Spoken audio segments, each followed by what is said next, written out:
ተመልካቾቻችን በምልአት የወንጌል አገልግሎት እየተዘጋጀ የሚቀርብላችሁ ሳምንታዊ የእግዚአብሔርን ቃል የምንሰማበት ጊዜ ነው።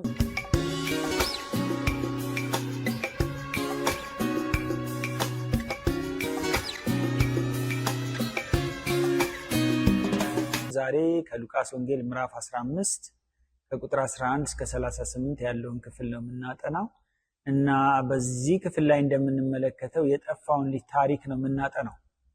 ያው የጠፋው ልጅ ከአባቱ እንደሄደ እንመለከታለን፣ እንደሸሸ እንመለከታለን እና ፍላጎቱ ምን ነበር፣ የታላቅ ወንድሙ ስሜት ስለምን ተጎዳ፣ ከዚህም ባሻገር ደግሞ አባትየውስ ሁለቱን ልጆቹን እንዴት ተረዳቸው በሚል ዙሪያ ነው የምንነጋገረው እና በዚህ ክፍል ላይ ስንመለከት የጠፋው ልጅ ፍላጎት ምን ነበር ብለን ስናስብ ከወላጆቹ ጋር እስከኖረ ድረስ ያው ክትትልና ቁጥጥር ያስፈልገው ነበር። ግን የቤተሰቡን ክትትልም ሆነ ቁጥጥር ከዛም ባሻገር ደግሞ እንክብካቤ የሚፈልግ አይነት ሰው አልነበር እና ከዚህ የተነሳ በሱ ላይ ለራሱ አለቃ ሆኖ መኖር የሚፈልግ አይነት ሰው ነበር እና ከዚህ የተነሳ ሲሄድ ነው የምንመለከተው፣ ወይም ደግሞ ከአባቱ ሲርቅ ነው የምንመለከተው እና የራሱ አለቃ ራሱን አድርጎ መሾም የፈለገ ሰው ወይም ነፃነትን ማወጅ የፈለገ ሰው ነበር። በአንዳንድ ጊዜ በእግዚአብሔር ቤት ውስጥ ቆይተን እግዚአብሔር ለኛ የሚያደርገውን እንክብካቤ እያደረገልን እሱን አልረዳ ብለን ምንድናደርጋለን? ለራሳችን አለቃ መሆን የምንፈልግበት ሰዓት አለ። ለእግዚአብሔር ተገዝቶ ታዞ እና እግዚአብሔር በሚፈልገው አቅጣጫና መንገድ ከመሄድ ይልቅ አንዳንድ ጊዜ ሽሽትን መርጣለን እና ሽሽትን እንደ አንድ መፍትሄ አድርገን ነው የምናየው እና ይሁን እንጂ ከቤተሰቡ ጋር ሲኖር የሚደረግለት እንክብካቤ፣ ቤተሰቡ እሱን ለማሳደግ የሚከፍሉት ዋጋ፣ እንዲሁም ደግሞ የሚደረግለት ጥበቃ በቅጡ አልገባው። አያችሁ፣ እዚህ ጋር ቁጥጥር ብቻ አይደለም ያለው፣ እንክብካቤም አለ እና ለልጅ ዋጋ መክፈልም አለ። ወላጆች ለልጆች ዋጋ ይከፍላሉ እና ይሄ ነገር የገባው አይመስለኝም። ከዚህ የተነሳ ከዚህ ቤት ማፈንገጥ ነው የፈለገው እና መሸሽ ነው የፈለገው እና ምናልባት ሄዶበትም ማቀውን መንገድ መሄድ የፈለገ ይመስላል። ምናልባት ከዚህ በፊት ያልተለማመደውን ነገር መለማመድ የፈለገ ይመስላል። ከዚህ የተነሳ ከቤተሰቡ ለመሄድና ራስን መቻል የሚባለውን ነገር ማግኘት ወይም ደግሞ ራሴን ችዬ መኖር እችላለሁ የሚል ለራሱ የነገረው ነገር እንዳለ ነው መመልከት የምንችለው። ግን አንዳንድ ጊዜ ድርሻን መቀበልና ድርሻን ይዞ መሄድ ብቻ በራሱ ራስን ማስተዳደር ነው ማለት አይቻልም።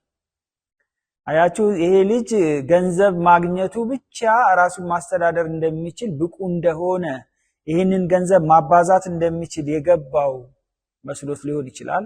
አይዘር ደግሞ ገንዘብ ይዞ መሄድና ገንዘቡን የቱ ጋር ኢንቨስት ማድረግ እንዳለበት በምን አድርጎ ያንን ገንዘብ ጠብቆ ህይወቱን ማኖር እንዳለበት የገባው ልጅ አልነበረ። ከዚህ ይልቅ ለዚህ ነገር ገና ሳይበቃ ለራሱ የነበረው ግምት በጣም ከፍ ያለ በጣም የገዘፈ አይነት እንደሆነ ነው የምንመለከተው። ደግሞ ከአባቱ በጥቂት ርቀት ላይ ሆኖ ቢሆን ኖሮ የአባትየው የቅርብ ክትትል እንዴት ነው ያለው ምናምን እያለ አባትየው እሱን ሊገናኘው ይችል ነበር፣ ወይም ደግሞ ግንኙነታቸው ላይቋረጥ ይችል ነበር። ግን መጽሐፍ ቅዱስ እንደሚነግረን ልጁ ወደ ሩቅ አገር ነው ሄደው፣ በጣም ርቆ ነው ሄደው። አባትየው በቀላሉ ኮሚኒኬት ሊያደርገው ወደሚችልበት ቦታ አይደለም ሄደው፣ ከዚህ ይልቅ በጣም ርቆ ነው ሄደው። ከዛ ባሻገር ደግሞ በሚሄድበትን ቦታ ለአባትየው ነግሮ አይደለም ሄደው፣ ወይም ደግሞ እዚህ ሀገር ሄጃለሁ ምናምን ብሎ አድራሻ አጥፍቶ ነው ሄደው እና ወደ ሩቅ ሀገር ሄደ ይላል መጽሐፍ ቅዱስ። የት እንደሄደ አይናገርም እና ለአባትየውም የነገረው አይመስለኝም። ከዚህ የተነሳ አባትየውም በጭንቀት ነው ጊዜውን ያሳለፈው። አባትየው ካሁን ሊመጣ ይችላል እያለ ሁል ጊዜ ጠዋትና ማታ በሩን ይመለከት ነበር ይላል። በየጊዜው ይመጣል ብሎ መንገዱን ይመለከት ነበር እና የሄደበትን መንገድ እያሰበ እስቲ ይመጣ የሆነው የሚል ጭንቀት ውስጥ እንደነበር መጽሐፍ ቅዱስ ይነግረናል። ስለዚህ የሄደበትንም ቦታ አያውቅም። የሄደበትን ቦታ በጣም ሩቅ ነው። ከዚህ የተነሳ ያው ነፃነቱ እንዳወጀ አስቦ ሊሆን ይችላል። ምናልባት መጽሐፍ ቅዱሳችን ላይ እዚህ ላይ ተጠቅሶ ማናገኘው ይሄ ልጅ ያው በሲንግል ፓረንት አላደገ ከሆነ እናትም አለች ስለዚህ እናትየው እዚህ ጋር አልተጻፈችም። ምናልባት የእግዚአብሔርን ፍቅር ለማስረዳት ካለው የተነሳ ይህን ምሳሌ ስለሰጠ ጌታ አባትየውን ነው እዚህ ጋር ሰጀስት ያደረገ እንጂ እናትየውን አይደለም ሜንሽን የሚያደርጋት ወይም ደግሞ የሚጠቁማት። ከዚህ የተነሳ እናትየውም የራሷ ጭንቀት ሊኖራት ይችላል።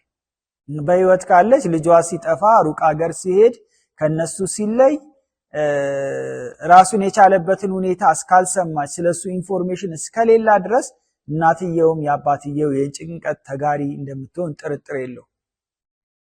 እና ግን አባት በህይወት እያለ ድርሻን ወይም ውርስን መስጠት ያው በአብዛኛው በብዙ ባህል የተለመደ አይደለም። ያው ብዙ ጊዜ ውርስ የሚሰጠው ቤተሰብ ወይም አውራሹ አባት ሊሆን ይችላል፣ እናት ልትሆን ትችላለች። አንዳንድ ጊዜ ከወንድሞችም የሚገኝ ውርስ ሊኖር ይችላል የራሳቸውን ህይወት መኖር እስካልቻሉና እስካልወለዱ ድረስ። እና ከተለያየ ቦታ ብቻ ውርስ የሚሰጠው እነሱ በህይወት ሳይኖሩ ሲቀሩ ወይም ደግሞ እነሱ ሲያልፉ ነው ተከታዩ ወይም ውርሱ የሚመለከተው ሰው ውርስን የሚያገኘው። እዚህ ስፍራ ላይ ግን ስንመለከት አባትየው በህይወት እያለ ነው ውርስ የተጠየቀው። ለልጁ ደግሞ አባትየውም ሳይሰስት ድርሻውን ሰጠ። እንግዲህ ከኔ ጋር ብትኖር ይሻል ነበር፣ ግን መሄድ እፈልጋለሁ ካልክና እኔ በህይወት እያለሁ ውርስን ከፈለክ ግን መሄድ ትችላለህ አይነት ነገር እንዳለበት እናያለን በውስጥ። ከዚህ የተነሳ ያው ይሰጠዋል እና ልጁ ደግሞ የመብት ጥያቄ መጠየቁን እንጂ የተሰጠውን ሀብት እንዴት ማስተዳደር እንደሚችል የገባው አልነበረ። አሁን በሱ ቤት ፍሪደም ማወጁ ነው፣ በሱ ቤት ነፃነቱን ማወጁ ነው እና በሱ ቤት ራሴን ችዬ እኖራለሁ ብሎ ማሰቡ ሊሆን ይችላል። ግን ደግሞ እንዴት አድርጎ ያንን ሀብት ማስተዳደር እንዳለበት፣ እንዴት አድርጎ ምን ላይ ማዋል እንዳለበት፣ ሀብቱን በዘለቄታነት እንዴት አድርጎ መጠቀም እንዳለበት የገባው ልጅ አልነበረ። ከዚህ የተነሳ ያው እንደሄደ ያው ከሴቶች ጋር ሲጨፍርበት እንደገናም ደግሞ ዳንኪራ ምንም እና ከሴቶች ጋርም ያልተገባ የሴሰኝነት ተግባር ሲፈጽምበት ነው የምንመለከተው። እና ያው ልጁ እንግዲህ ይታያችሁ ከቤተሰብ የተቀበለው ሀብት ነው የነበረው፣ እጁ ላይ የነበረው ጥሪት ያ ብቻ ነው። ያንን ነገር እንደሚገባ እንዲራባ ካላደረገው፣ እንዲባዛ ካላደረገው እና በአግባቡ ደግሞ ኢንቨስት ማድረግ የሚገባው ቦታ ላይ ኢንቨስት ካላደረገው ቀጣይ ህይወቴ ምን ይሆናል ብሎ ያሰበም አይመስልም። ገንዘቡ ሲያልቅ ምን ሆናለሁ ከዛስ በኋላ ስለ ጊዜያዊ ስሜቱ ብቻ ነበር የተረዳው። ጊዜያዊ ስሜቱን እንዴት አድርጎ ማስታገስ እንደሚችል ብቻ ነበር ያየው። ወይም ደግሞ ከዚህ በፊት አይቶት የማያውቀውን ነገር ብቻ ማድረጉን ነው እንደ ትልቅ እርካታ ያየው። ከዛ በኋላ ግን ያ ነገር የሚያልቅ አልመሰለውም። ያ ነገር መጨረሻ እንዳለው አልገባውም ነበር። የዛ ነገር መጨረሻ ደግሞ በህይወቱ ላይ ሊያመጣ የሚችለውን ኮንሲኩዌንስ በአግባቡ የተረዳ አልነበረም። ያ የራሱ ውጤት አለው፣ ኔጌቲቭ የሆነ አሉታዊ የሆነ ውጤት አለው። እና አንዳንድ ጊዜ እኛም በእግዚአብሔር ቤት ከጌታ ጋር ስንኖር ጥበቃውና ምህረቱ ፍቅሩን ባለማጣጣም ከጌታ እጅ ብንወጣ የተሻለ ነፃነት ያለ ይመስለናል። አያችሁ በእግዚአብሔር ቤት ውስጥ ስንኖር ጥበቃ አለ። ሰይጣን በተለያየ መንገድ ህይወታችንን ሊያጠቃ ነው የሚፈልገው። የኛን ህይወት ሊያጠፋ ይፈልጋል። በተለያየ መንገድ ህይወታችንን ሊጎዳ ይፈልጋል። እግዚአብሔር ጋር ስንኖር እንጠበቃለን፣ ከክፉ እንጠበቃለን፣ ከሰይጣን ስራ እንጠበቃለን፣ ከዚህ ዓለም ክፋትና ሲስተም እንጠበቃለን። ምክንያቱም እኛ በመጽሐፍ ቅዱስ የምንመራ ሰዎች ነን፣ እንደ ቃሉ መኖር ያለብን ሰዎች ነን።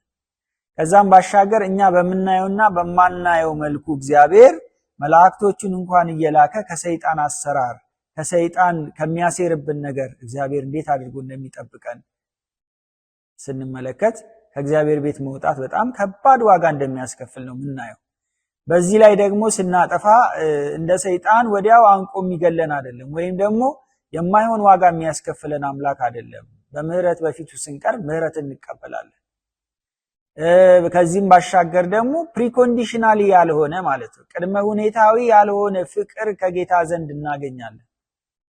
ስለዚህ ከጌታ ቤት ስለመውጣት ማሰብ የለብንም። የትኛውም ዋጋ የሚያስከፍል አይነት የህይወት ኑሮ ውስጥ ብንገባ፣ የትኛውም ውጣ ውረድ ቢኖር ከጌታ ጋር መኖር በራሱ ፍቅሩን እያጣጣሙ መኖር ነው። ከጌታ ጋር መኖር በራሱ ብዙ ቻሌንጆች በህይወታችን ብናስተናግድም ያንን ቻሌንጅ በጸጋው የምናልፍበትን አቅም እግዚአብሔር ይሰጠናል፣ ጸጋ ይሰጠናል፣ ጉልበት ይሰጠናል። ከዛም ባሻገር ማንም እንኳን ስለኛ ግድ ባይሰኝ እግዚአብሔር ግድ የሚሰኘው አምላክ እንደሆነ በተለያየ መንገድ ፍቅሩን ያሳየናል፣ አቅምም ይሰጠናል። ስለዚህ ከጌታ ቤት ስለመውጣት ማሰብ በጣም አደገኛ ነገር ነው። አንዳንድ ጊዜ ሰዎች ከጌታ ቤት ጋር መኖርን ይለምዱና በጌታ ቤት ውስጥ ማሳለፍን ይለምዱና ሁሉ ነገር ይቀልባቸዋል። ሁሉን ነገር እንደ ቀላል ነገር ያዩታል። ብዙ ነገሮች በጌታ ቤት ውስጥ የምናገኘው ነገር ከጌታ ጋር ሆነን የምናገኘው ነገር በዓለም የምናገኘው አይደለም። የፈለገውን ኮስት ብንከፍልበት የማናገኘው ሰላም አለን፣ የማናገኘው ፍቅር አለን፣ የማናገኘው አቅምና ጸጋ አለን፣ የማናገኘው መጽናናት አለን። በጣም ብዙ ነገሮችን ነው የምናገኘው። ስለዚህ ይህንን በማሰብ ከጌታ ጋር ያለንን ነገር ጠበቅ ማድረግ ይገባናል። ልጁ አላስተዋለም፣ ከአባቱ ቤት ወጣ። በአባቱ ቤት ውስጥ ቁጥጥር ብቻ አይደለም እንክብካቤም ነበረ። በአባቱ ቤት ውስጥ ብዙ ፕሪቪሌጅድ የሚሆኑባቸው ነገሮች ነበሩት፣ የሚያተርፋቸው ነገሮች ነበሩ። ያንን ነገር ግን አላስተዋለም። ከዚህ የተነሳ ሲወጣ ነው የምንመለከተው። እና ያችሁ ከጌታ ቤት ስንወጣ የሚቀበለን ዓለም ነው፣ ሰይጣን ነው። ያ ደግሞ በጌታ እያለን ስንበቀለው የነበረው ሰይጣን ሊበቀለን ይነሳል። ያፈገፈግናት ዓለም እሷም ልትጫወትብን ትነሳለች። ስለዚህ ደግሞ ብዙ መከራና ብዙ ስቃይ በህይወታችን ላይ ሊያልፍ ይችላል። ስለዚህ ማሰብ አለብን። ይህንን በቀላሉ የምናየው ጉዳይ አይደለም። ምክንያቱም ሰይጣን ይበቀለናል። የፈለገ የሚያስለቅስ ነገር ውስጥ ብንሆን፣ እያለቀስንም ቢሆን እያዘንም ቢሆን፣ በአንዳንድ ነገሮች ደስተኛም ባንሆን ከጌታ ቤት ስለመውጣት ድርድር ውስጥ ማስገባት የለም። በምንም ሁኔታ ውስጥ ቢሆን ከጌታ ጋር መሆን በጣም የተሻለ ነገር ነው፣ ማለፊያ ነው። ምንም የሚስተካከለው ነገር የለም።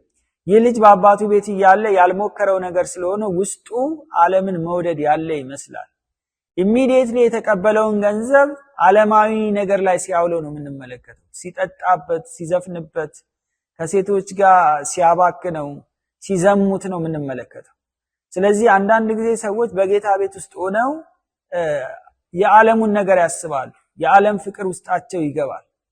ምክንያቱም የተወሰነ በር ለዓለማዊ ነገር ገርበብ ሲያደርጉ ሰዎች በዛ መጠቃት ይጀምራሉ። ይህንን ስንመለከተው ውስጥ ከአባቱ ጋር ነው ያለው፣ ግን ደግሞ ውስጡ ዓለምን መውደድ እንደነበረ እንመለከታለን። ስጋው የሚጠይቀውን ነገር በማድረግ ደስታ የሚያገኝ እንጂ የያዘው ጥሪት ሲያልቅ መውደቂያ የት እንደሆነ አላወቀም ነበር። አሁን እሱ ስጋው የሚጠይቀውን ነገር ዝሙት ይጠይቀዋል፣ መዝፈን ይጠይቀዋል፣ መጠጣት ይጠይቀዋል እና ስጋው የሚጠይቀውን ነገር ሁሉ በማድረግ ሳቲስፋክሽን የሚያገኝ መስሎት ነበር። የሚረካ መስሎት ነበር። የሚሳካለት መስሎት ነበር። ነገሮች ሁሉ እንዳሰበው የሚሆን መስሎት ነበር። ሆኖም ግን ከባድ ችግር ውስጥ ሲገባ ነው የምንመለከተው። እግዚአብሔር ከእጁ ስንወጣ ሰይጣን በበቀል ሊጫወትብን እንደሚችል ስለሚያውቅ እንዳንወጣበት ይፈልጋል። ጌታ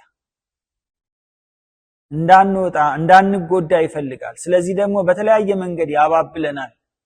በተለያየ መንገድ ጌታ ከሱ ጋር እንድንሆን ብንወጣ ዋጋ እንደምንከፍል፣ ብንወጣ እንደምንጎዳ፣ ብንወጣ ነፍሳችን ራሱ አደጋ ላይ እንደምትወድቅ፣ ሰይጣን አጣድፎ ሊገለን እንደሚችል፣ ሊያጠፋን እንደሚችል፣ በዚህ ዓለም ላይ ሊያሰቃየን እንደሚችል ያውቃል። ስለዚህ ደግሞ እንዳንወጣበት ጌታ በብርቱ በተለያየ መንገድ እኛን ሊይዘን ይሞክራል። ይህ ልጅ እንዳይሆን ሆኖ አሳማ ጠባቂነት ሲቀጠር ለአንድ አይሁዳዊ የመጨረሻ የተዋረደ ስራ ነው። ምክንያቱም ያው ብዙዎቻችን እንደምናውቀው መጽሐፍ ቅዱሳችን ላይ በተለይ በብሉይ ኪዳን ዘመን እንደ አይሁዳዊ አሳማ የሚበላ አይደለም። ሸኮናቸው ድፍን የሆነ ይላል መጽሐፍ ቅዱስ። ከዚህም በላይ ደግሞ የሚያመሳኩ የሚለው ነገር አለ። የሚያመነዥጉ እንስሳቶች በዛን ጊዜ ተቀባይነት የላቸውም። በአይሁድ ስርዓት የሚበሉ አይደሉም፣ እንደ ርኩስ የሚቆጠሩ ናቸው። ስለዚህ ሄዶ መጨረሻ ላይ ብዙ ነገር ጥሪቱ፣ ሀብቱ፣ ምኑ ካለቀ በኋላ በረንዳ መተኛት ከጀመረ በኋላ ከዛ በኋላ አሳማ ጠባቂ ነው የሆነው። ይሄ ደግሞ እንደ አንድ አይሁዳዊ ትልቅ ውርደት ነው። ከአሳማ ጋር አይነካኩም። እነሱ እንደረከሱ ነው የሚቆጠረው። እሱ ግን ከዛ አልፎ የአሳማ እረኛ ሆኖ አሳማን ሲያስወጣ ሲያስገባ ሲያሰማራ ኑሮውን መኖር ጀመረ። እና የሚገርመው ነገር ከዚያም አልፎ በጠኔ ከመሰቃየቱ የተነሳ የአሳሞችን ምግብ ተመኘ። ይሄ ደግሞ የውርደት ጥግ ነበር። ያንን ሁሉ አድርጎ የተዋረደ ነገር ውስጥ እንኳን ገብቶ ዕለታዊ ጉርሱን እንኳን ማሟላት የሚችል አይነት ሰው አልነበረም። ከዚህ የተነሳ በጣም ችግር ውስጥ ሲገባ እንመለከታለን። ከዚህ የተነሳ በረሃብ ሲሰቃይ እንመለከታለን። ለዚህ ለአሳሞች የተዘጋጀውን ነገር እንኳን መብላት እስኪመኝ ድረስ ችግሩ ሲወድቅ እንመለከታለን። አያችሁ፣ ከጌታ ጋር ያለመሆን፣ በጌታ ቤት ያለመሆን፣ ፈቃዱንና ሐሳቡን እያደረጉ ያለመኖር ዋጋ ያስከፍላል። አንዳንድ ጊዜ በጣም ቀላል የሚመስለንን ነገር እንኳን እና በዕለታዊ ኑሯችን መተው ያለብንን ነገር እንኳን ባለመተዋችን የሚያስከፍለን ዋጋ አለ። እዚህ ጋር ስንመለከት ይህንን ብላቴና ግን ጭራሹኑ ከጌታ ቤት ምንጭቅ ብሎ ሲወጣ ነው የምንመለከተው።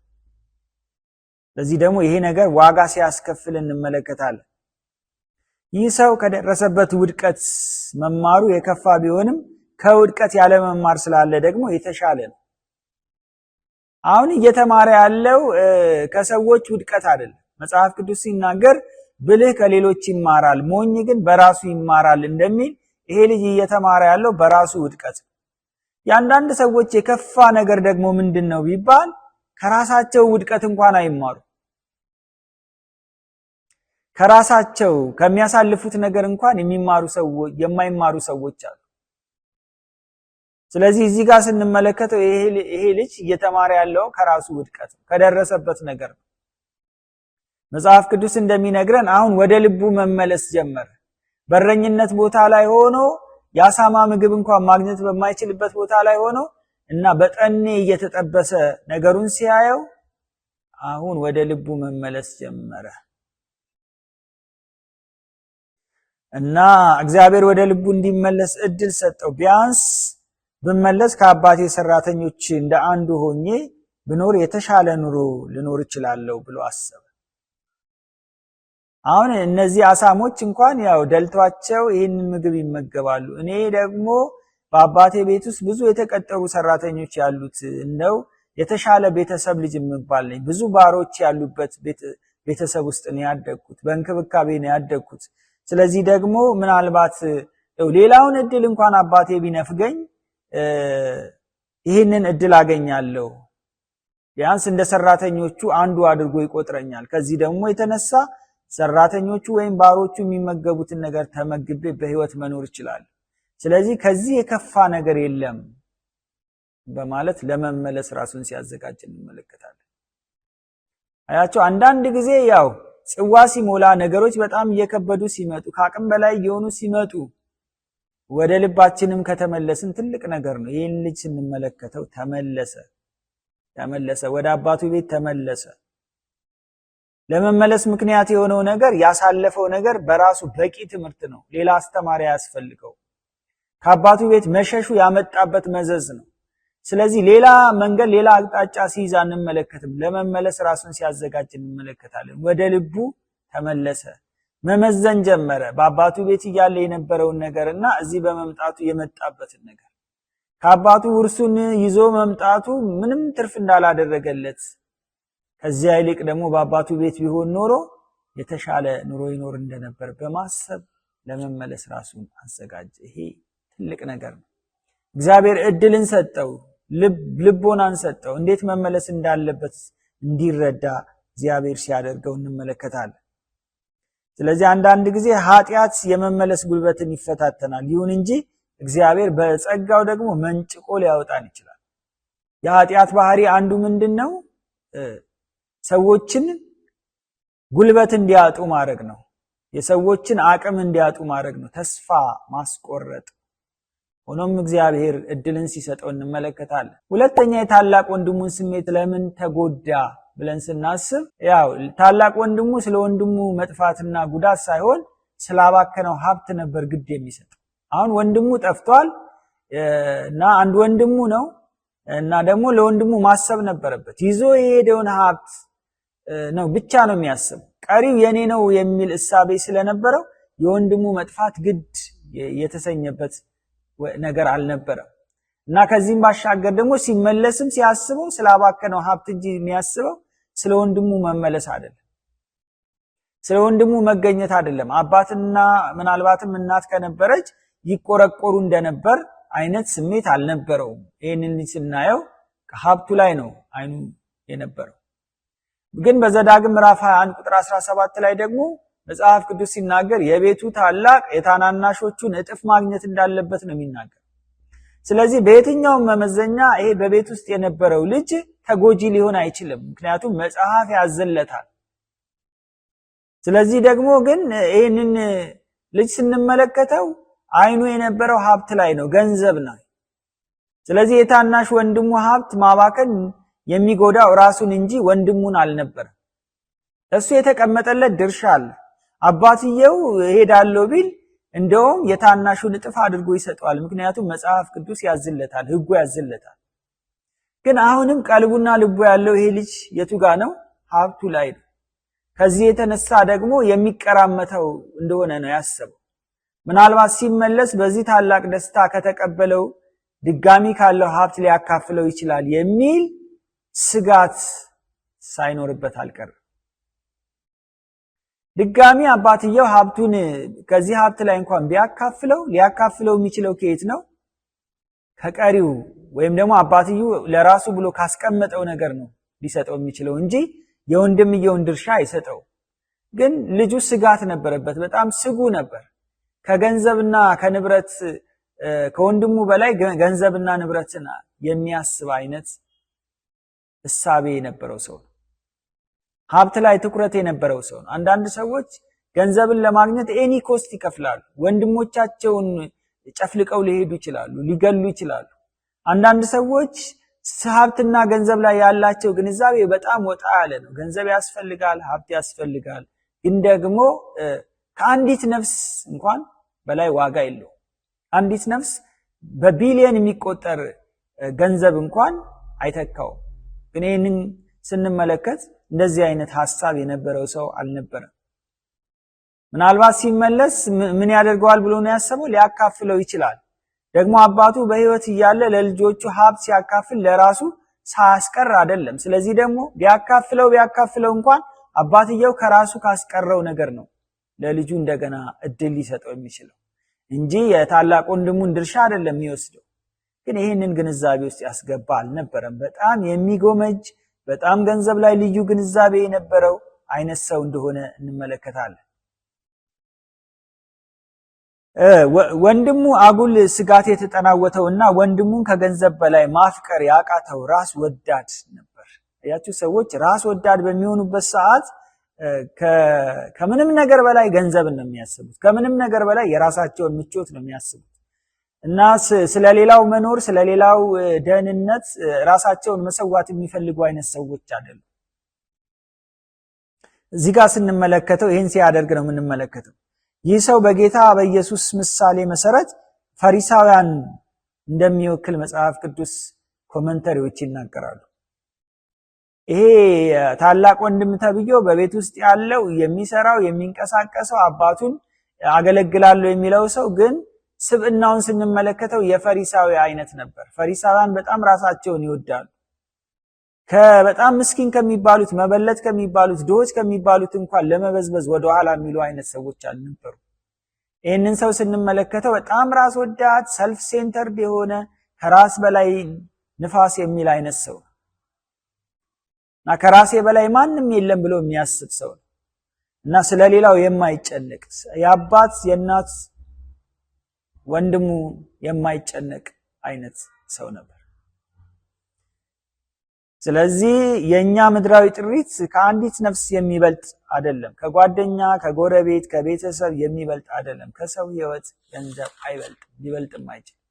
ገንዘብ እኛ ስንኖር የምናፈራው እኛ ስንኖር የሚመጣ ነገር ነው። አንድ ቀን ይመጣል፣ አንድ ቀን ይሄዳል እና ከገንዘብ በላይ ለሰዎች ነው ቫልዩ መስጠት ያለብን።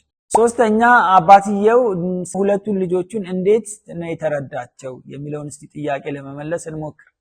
አባትየው ልጆቹን ከልጅነታቸው አንጻር እንጂ ካጠፉት ጥፋት አንጻር አይደለም የሚያያቸው። አሁን ይህን ልጅ ሲመጣ እንደዛ አቀባበል ሲያደርግለት ሲደግስለት የሚገባውን ነገር ከሚገባው ነገር በላይ ሲሰጠው ቫልዩ የሰጠው የልጁን ህይወት እንጂ ያጠፋውን ሀብትና ንብረት አይደለም። በቃ ሂድ ሰጥቻለሁ ከዚህ በኋላ እኔን ምንም ነገር እንዳትጠይቀኝ ብሎ ሲናገር አይደለም እንመለከት። ከዚያ ይልቅ ካጠፋው ነገር በላይ የልጁ ህይወት አሳስቦት ነው የቆየ። ስለዚህ ሲመጣ ከነ ቁሻሻው ከነ እድፉ ነበር አቅፎ ይሳም እና ትልቅ ቦታ እንደሰጠው ነው የምንመለከተው። አባትየው በአባትነቱ ለሁለቱም እኩል ፍቅር የሚሰጥ አይነት አባት። ልጆቻችን ደካማ ስለሆኑ ልጆቻችን በተለያየ ነገር የራሳቸው ጉድለት ስላለባቸው ልጆቻችንን እንድናበላልጥ አይደለም መጽሐፍ ቅዱስ የሚነግረን። በልጅነታቸው ልጆች ለወላጅ እኩል ናቸው። ስለዚህ ይህንንም ሰው ስንመለከተው ለሁለቱም እኩል የሆነ ስፍራ የነበረው ሰው ነው።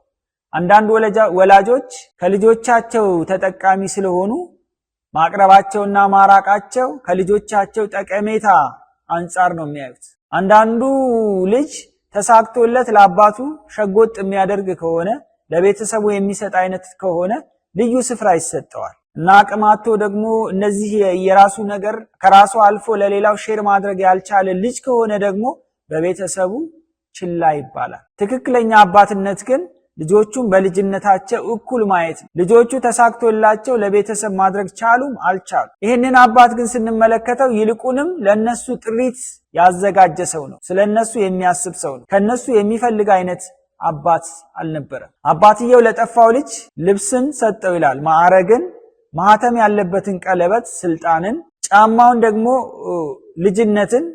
በቀድሞ ዘመን ባሮች ያለ ጫማ ነበር የሚሄዱት። ስለዚህ የሰባውን ፍሪዳ ማረዱ ደግሞ ልዩ በዓልን ያመለክታል ይላል የኤንአይቪው ማጣቀሻ ኮመንተሪ ላይ ስንመለከት። ስለዚህ ለልጁ ምን ያህል ኮንሰርን እንደነበረው ልጁ ምንም አይነት ስሜት እንዳይሰማው ስሜት አልባ ለማድረግ አባትየው ሲጠነቀቅለት ነው የምንመለከተው። እንዲያርጋል እንዲያጥፍታል ብሎ ሲከሰው አንመለከትም። ሲመለስ ሲቀበለው እንመለከታለን። ወገኖቼ በኃጢአት ምክንያት ርቀን ያለን ሰዎች በንስሐ ለመመለስ ዝግጁ ከሆነን እግዚአብሔር አምላክ እኛንም እቅፍ ድግፍ አድርጎ ሊቀበለን በቤት ውስጥ ካሉት ልጆቹ እኩል ሊያየን እግዚአብሔር ዝግጁ ነው። ስለዚህ በየትኛው መመዘኛ ብንሆን መጥፋታችን አይደለም እግዚአብሔር ከመጥፋታችን በላይ መመለሳችንን ነው የሚፈልገው። በራቅን ቁጥር ለጠላት አሰራር ነው የምንጋለጠው። በቀረብነው ቁጥር ግን በእግዚአብሔር ጥበቃ ነው የምንከበበው። ስለዚህ ደግሞ ከጠፋንበት ነገር ልንመለስ እግዚአብሔር ዛሬ ጥሪውን ያቀርብልናል እና የተትረፈረፈ ነገር አለው እግዚአብሔር፣ የተሻለ ነገር አለው እግዚአብሔር። ብንመለስ እግዚአብሔር መልካም ሊያደርግልን ዝግጁ እንደሆነ ነው መጽሐፍ ቅዱስ የሚነግረን። ስለዚህ ደግሞ አባትየው በምን ሁኔታ እንደተቀበለው እንመለከታለን። ይህንን ለታላቅ ወንድሙ ባስደስተውም እንኳን አባትየው ግን አባት ስለነበረ ከአብራኩ ስለወጣ ልጁ ግድ ይለው ነበር። አባትየው በማጥፋቱም አይደለም ከሱ የሚጠብቀውም ነገር ኖሮ አይደለም፣ ከዛ በላይ የአባትነቱን ፍቅር ሲለግሰው ነው የምንመለከተው። ዛሬ እግዚአብሔር አባታችን ነው። በየትኛውም ሁኔታ ውስጥ ብንሆን እግዚአብሔር አይተወንም። እግዚአብሔር በአባትነት ፍቅሩ ይጠራናል። በአባትነት ፍቅሩ ወደሱ እንድንመጣ ይፈልጋል። በአባትነት ፍቅሩ ለሱ እንድንታዘዝ እንዲሁም ደግሞ በንስሐ ብንመለስ ፍቅሩን፣ እንክብካቤውን፣ ምህረቱን፣ ጥበቃውን በሱ ዘንድ ያለው መልካም ነገር ሁሉ ሊሰጠን ይፈልጋል። ስለዚህ ወደ እግዚአብሔር አምላክ እንመለስ። እግዚአብሔር ጸጋውን ያብዛልን። ተባረኩ። አሜን።